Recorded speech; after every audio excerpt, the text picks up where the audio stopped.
we're going to take your crown of your hat now and fold over this seam allowance on the inside. Make sure that it's pulled down snugly and evenly all the way around your hat, and make sure that the seam is sitting where you want it to before you stitch this down.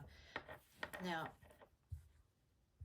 a lot of times people will just rubber cement this around and glue this in, which would allow you to have a hat without any stitching on here. Any stitching that you do on this side can be hidden by a band or a ribbon around the edge, but if you need to do a hat that has no obvious ribbon at the edge, so you want it plain at the edge, then you'll need to be very careful how you stitch this down. So if you want it to be really plain, then you could glue it and then slip stitch the hat to the brim, the crown to the brim here. If not, what we're going to do is I'm going to just do a basting stitch around this, really kind of a prick stitch, because you really want to be able to remove a band if you need to later on, especially in theater. So do a little prick stitch just so that your stitches are barely showing on the outside, and all you're really trying to do is hold that really taut. So you're going to want to use a single thread when you do this, and do little teeny tiny stitches on the outside. This is really just to hold it in place so that you don't have to fight it later on. So every ½ inch or so is plenty. So just stitch that all around. So I'm doing really nice long stitches in a thread that's going to be hidden. You can see that you can't see the stitches, and you're going to go all the way around. So now you're going to stab stitch your crown onto your brim.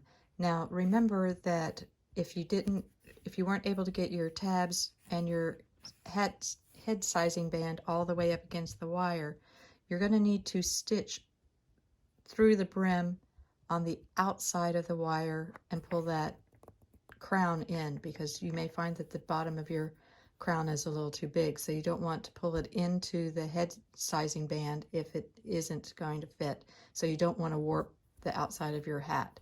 So you'll need to make adjustments. Mine's a little loose, so I'm stitching here and then coming through the edge of the hat and pulling it through that way.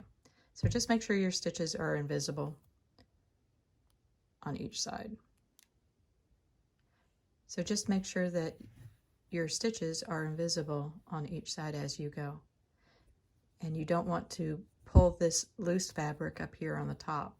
So make sure you're going all the way through the frame, but near the wire.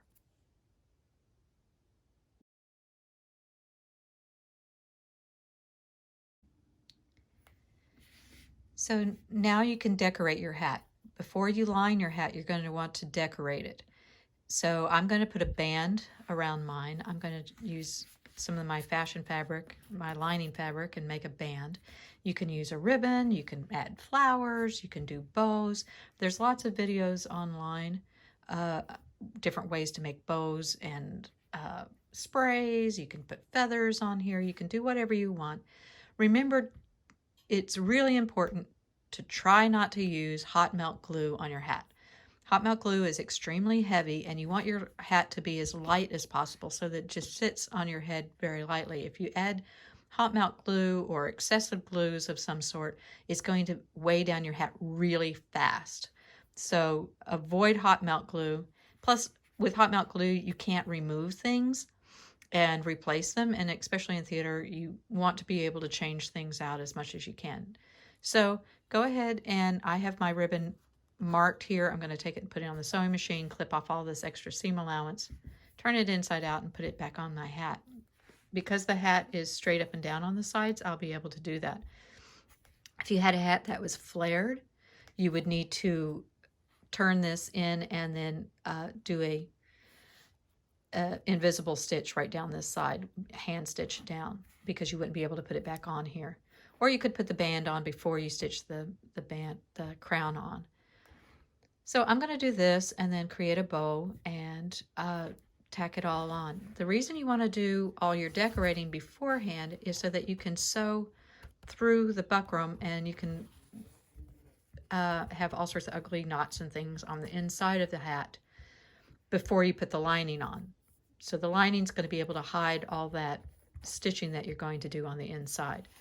So if you're going to put a feather on, you're going to tack the feather on with a couple stitches, one at the top and one at the bottom. I don't have a feather here at the house, so I can't demonstrate that, but you just tack at the bottom and you tack up through the fluff of the feather. You can put flowers on here, but however you want to decorate your hat. So go ahead and get that done. So I've put my band on my hat, and you can see there's kind of an ugly seam here, so I'm going to put a bow on it.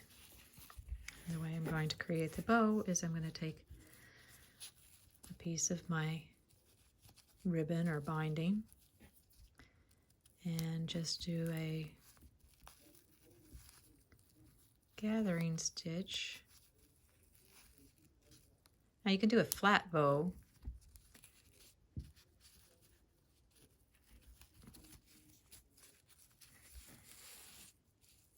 I'm going to do a 3D bow.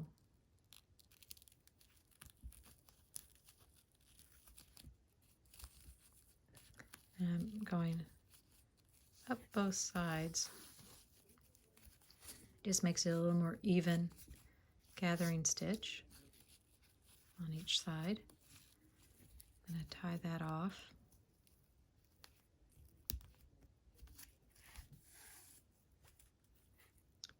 You can do any kind of bow you want. There's ways to make flowers out of ribbons.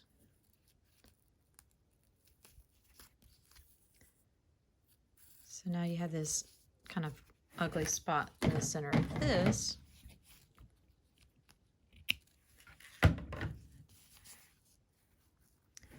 So I'm going to take a little piece extra that I have here and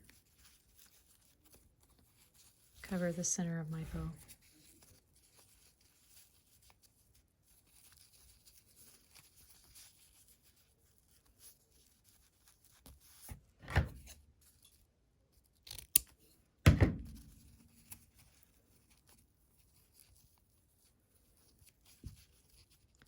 Just fold all that inside.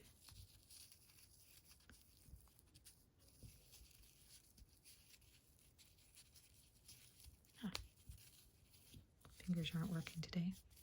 There you go. And then I'm just going to whip stitch that closed. So then I'll have a bow like that.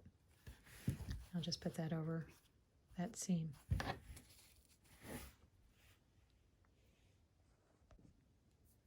So I've put my bow on my hat. I stitched it on from the inside. You can fluff it out however you want, and you could add flowers, or you could add a bird, or you could add feathers, however you want to cover it. It's time to make another design decision. How are you going to have the hat stay on your head? Since this hat doesn't sit all the way down on your head, you'll need to figure out if you're going to add clips or a ribbon or a headband. So you can decide to use loops. You could cut 2 small loops like this and stitch it to the inside of your hat before you line it. You could put hair clips, stitch some hair clips to each side. You could stitch this to a headband. If you're going to do a headband or hair clips or combs, you might want to go ahead and line the inside of your hat. But if you're going to do the loops first so that you can stitch them to this band, then do the lining. So that's a design decision you'll need to make yourself. I'm going to add one continuous long ribbon on mine. So what I'll do is just stitch a ribbon, very long ribbon that I'm going to tie around my head. And I'm just going to stitch it from one side to the other. So since I'm not going to stitch it to the inside of my hat, I'm going to stretch it across. I can go ahead and line the inside of my hat.